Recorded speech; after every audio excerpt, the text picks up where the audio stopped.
कहानी की शुरुआत में हम एक आदमी को देखते हैं जो कि बरसात के मौसम में अपने घर जा रहा था और जैसे ही वो अपने घर का गेट खोलता है तभी वो अपनी पत्नी को किसी और गैर मर्द के साथ एक्टिवेट होता हुआ देखता है, जो देखकर उस आदमी को काफी गुस्सा चढ़ती है और अगली पल वो उन दोनों को मौत के घाट उतार देता है। तो कहानी की शुरुआत होती है एक ऐसे रेगिस्तान से जहाँ पर दूर दूर तक किसी भी इंसान का नामो निशान नहीं है।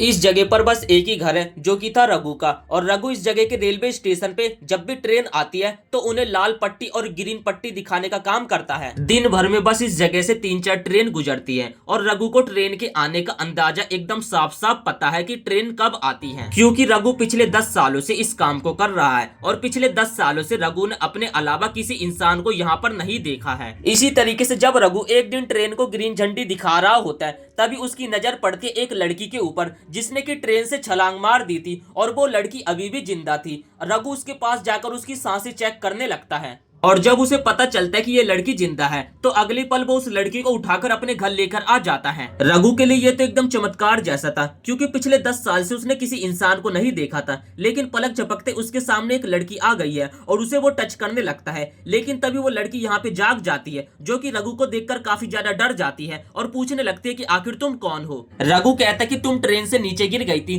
तभी मेरी नजर तुम्हारे ऊपर पड़ी और मैंने देखा कि तुम जिंदा हो, जिस कारण मैं तुम्हें अपने घर लेकर आ गया। और बाहर काफी ज्यादा धूप थी और मुझे लगा कि तुम बीमार न पड़ जाओ, इसलिए मैं तुम्हें यहाँ पर लेकर आ गया, तो तुम्हें कोई डरने की बात नहीं है। तब यहाँ पे रघु चेताली से पूछने लगता है कि आखिर तुम ट्रेन से नीचे कैसे गिर गई, जिसपे चेताली उसे बताने लगते कि दरअसल मैं अपने हस्बैंड के साथ ट्रेवल कर रही थी और मुझे बहुत जोर से टॉयलेट लगती है, तो मैं वॉशरूम की तरफ जाती हूँ, तभी मैं देखती हूँ कि वहाँ पे 2 बंदे लड़ाई कर रहे थे और उन दोनों की लपटा झपटी में वो दोनों बंदे मुझे ट्रेन से नीचे गिरा देते हैं। जिसकी बात चेताली बोलती कि मेरा हस्बैंड मुझे ढूंढ रहा होगा, तो मुझे जल्द से जल्द उनसे कांटेक्ट करना होगा या फिर वो किसी भी पल यहाँ पे आ सकते हैं। जिसपे यहाँ पे रघु बताते कि दरअसल यहाँ पे दूर दूर तक कोई भी घर नहीं है और मेरे पास कोई फोन भी नहीं है जिससे तुम अपने हस्बैंड को कांटेक्ट कर सको, और घूम फिर कर तुम्हारे हस्बैंड यहीं पे आ जाएंगे, इसलिए तुम अपने हस्बैंड का यहाँ पे इंतजार कर सकती हो। लेकिन यहाँ पे चेताली रघु की बात नहीं मानती है और उसके घर से बाहर निकल जाती है और काफी दूर तक चलने के बाद भी यहाँ पे चेताली को कोई भी दूर दूर तक दिखाई नहीं देता है और चारों तरफ बस उसे रेगिस्तान ही रेगिस्तान दिखाई देता है। और तब हम देखते कि रघु चेताली का पीछा कर रहा था और वो देखता है कि चेताली चक्कर खा के नीचे गिर चुकी है। जिसके बाद रघु चेताली के पास जाता है और उसे जगा देता है और उसे अपने घर लेकर आ जाता है। चेताली के पैरों में यहाँ पे चोट लग चुकी थी, जिस कारण रघु उसके पैरों में यहाँ पे दवा लगाने लगता है। रघु चेताली को कहता है कि तुम यहाँ से कहीं नहीं जा सकती, इसलिए मेरा मानना है कि तुम अपने हस्बैंड के यहाँ पे आने का इंतजार करो और जब तक यहाँ पे तुम रुक जाओ। लेकिन यहाँ पे चेताली को रघु के ऊपर बिल्कुल भी भरोसा नहीं था कि आखिर वो किसी अनजान शख्स के साथ उसके घर में कैसे रुक सकती। जैसे तैसे यहाँ पे चेताली रघु के घर में सोने के लिए मान जाती है, लेकिन वो बार बार उठकर रघु को देख रही थी, जिस कारण यहाँ पे रघु भी समझ जाता है कि उसके कारण यहाँ पे चेताली अपने आप को कंफर्टेबल नहीं समझ रही है। तब रघु बाहर जाके सो जाता है और जिस कारण चेताली जो होती है उसके घर में राहत की सांस लेती है और जैसे तैसे यहाँ पे चेताली की रात बीत जाती है। अगले दिन सुबह होती रघु अपने डेली रूटीन को कंटिन्यू करता है। वो सुबह 4 बजे उठकर मीलों दूर जाकर पहले पानी भरकर लाता है और जो दिन की गिनी चुनी 3-4 ट्रेन आती है उसके बाद रघु उन्हें लाल झंडी और ग्रीन झंडी दिखाने के लिए चला जाता है। इसके बाद रघु चेताली को बताता है कि उसने पिछले 10 साल से किसी भी इंसान को नहीं देखा है और किसी भी इंसान से बात नहीं करी है, और चेताली को वो ये भी बताता है कि उसे इंसानों से बात करना काफी ज्यादा पसंद है। धीरे धीरे चेताली को भी रघु के ऊपर भरोसा होने लगा था, क्योंकि रात होने पर रघु उसके साथ कुछ भी नहीं करता है। तब यहाँ पे रघु चेताली को बताने लगता है, दरअसल मुझे तुम्हें एक बात बतानी है, जब भी यहाँ से ट्रेन गुजरती है तो मेरे पास एक कॉल आती है, लेकिन मैं उस कॉल को कॉल बैक नहीं कर सकता, लेकिन अगली बार जब कॉल आएगी तो मैं तुम्हारे बारे में उन लोगों को बता दूंगा। अगली बार जैसी यहाँ पे कॉल आती है तो रघु उन लोगों को चेताली के बारे में बताने वाला होता है, लेकिन उससे पहले यहाँ पे चेताली कॉल को कट कर देती है। रघु को यहाँ पे कुछ भी समझ नहीं आता कि आखिर चेताली ने यहाँ पे कॉल को कट क्यों करा। तब यहाँ पे चेताली बताने लगते कि दरअसल मेरे को ट्रेन से नहीं फेंका गया था, बल्कि मैं जानबूझ के ट्रेन से कूदी थी, और जो मेरा पति है वो एक साइको था और मैं उसकी साइकेट्रिस्ट थी और मैंने उसका इलाज किया था। इसके बाद यहाँ पे चेताली अपना फ्लैशबैक बताती है कि मेरे पास एक सिंजो नाम का आदमी आया था, जिसे अपनी पत्नी से धोखा मिलने के कारण वो काफी ज्यादा डिप्रेस था, जिस कारण ये सिचुएशन काफी ज्यादा कॉम्प्लिकेटेड थी और कई सालों तक चेताली को सिंजो के साथ रहना पड़ रहा था, और जिस कारण सिंजो के मन में चेताली के लिए प्यार पनपने लगा, क्योंकि चेताली ने सिंजो को काफी ज्यादा समय दे दिया था। और यहाँ पे कहानी खत्म नहीं हुई, क्योंकि चैताली भी शिंजो से प्यार करने लगी थी और वो दोनों तो एक दूसरे से शादी भी करने वाले थे। लेकिन यहाँ पे चैताली की फैमिली मानती नहीं है, क्योंकि शिंजो एक पागल है और वो अपने पिछले रूम में कभी भी आ सकता है। लेकिन यहाँ पे चैताली अपनी फैमिली की बात नहीं मानती है और शिंजो से शादी कर लेती है।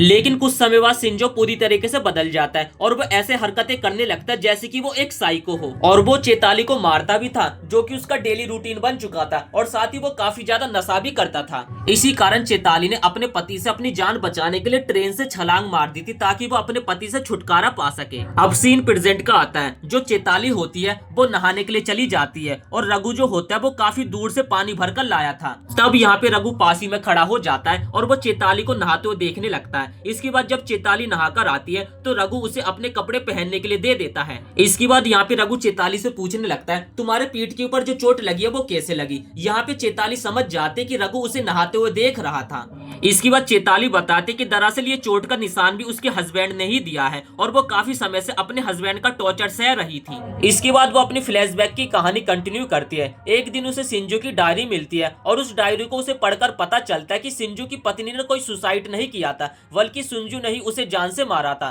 और साथ ही उसने हॉस्पिटल की नर्स को भी जान से मार दिया था। और इन सारी चीजों को उसने डायरी में लिखा हुआ है।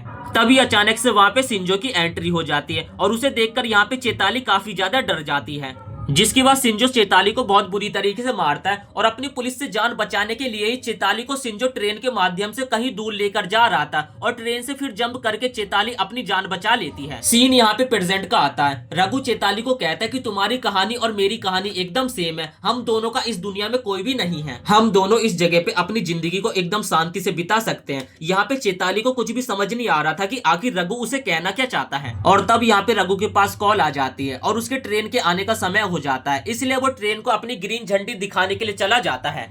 इसके बाद हम चैताली को देखते हैं, जो कि रघु के घर में उसका हाथ बटाने लगती है और साथ ही उसके घर की यहाँ पे साफ सफाई करने लगती है। और साफ सफाई करने के दौरान यहाँ पे चैताली को कुछ अनोखी चीज मिलती है।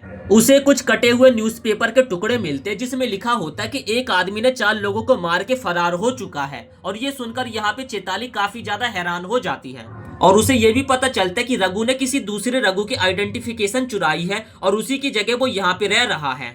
ये सारी चीजें जानने के बाद यहाँ पे जो चैताली होती है रघु के सामने चाकू लेकर खड़ी हो जाती है, जिसमें यहाँ पे रघु कहने लगता है कि तुम्हें घबराने की कोई भी बात नहीं है, मैं तुम्हें अपनी सच्चाई बताता हूँ। तब यहाँ पे रघु बताता है कि मेरी माँ ने मेरे लिए एक लड़की पसंद करी थी और मैंने उस लड़की को अपनी सारी सच्चाई बता दी थी कि मैं एक लड़की को पसंद करता था, लेकिन उस लड़की ने रघु को धोखा दे दिया और एक अमीर इंसान से शादी कर ली। इसलिए रघु यहाँ पे अपने होने वाली बीवी से पूछने लगता है कि तुम्हारा कोई बॉयफ्रेंड है तो पहले मुझे बता दो। लेकिन वो जो लड़की होती है रघु को कहती है कि मेरा कोई बॉयफ्रेंड नहीं है। जिसके कुछ दिनों बाद यहाँ पे उस लड़की और रघु की शादी हो जाती है, जिसके 1 महीने बाद रघु की जो वाइफ होती है अपने कजन को उनके घर पे रहने के लिए बुला लेती है। वो ऐसा इसलिए करते क्योंकि रघु के कुछ खेत थे और उनमें काम करने के लिए कुछ बंदों की जरूरत थी।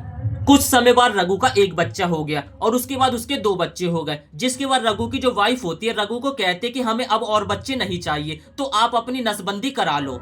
तब डॉक्टर रघु को बताता है कि तुम्हें नसबंदी कराने की कोई भी जरूरत नहीं है, क्योंकि तुम कभी भी बाप नहीं बन सकते। और ये सुनकर यहाँ पे रघु काफी ज्यादा हैरान हो जाता है। और जब रघु अपने घर पहुंचता है तो वो और भी ज्यादा हैरान हो जाता है। जो उसकी वाइफ होती है अपने कजन के साथ उसके घर में एक्टिवेट हो रही थी, जो देखकर रघु समझ जाता है कि उसकी जो वाइफ है उसके कजन के साथ उसका अफेयर है और उसके जो पहले 2 बच्चे हुए थे वो भी रघु के नहीं है। जो देखकर यहाँ पे रघु को काफी ज्यादा बुरा लगता है और अगली पल यहाँ पे रघु उन चारों को मार देता है, मतलब कि उसकी वाइफ, उसका कजन और उसके कजन के 2 जो बच्चे थे।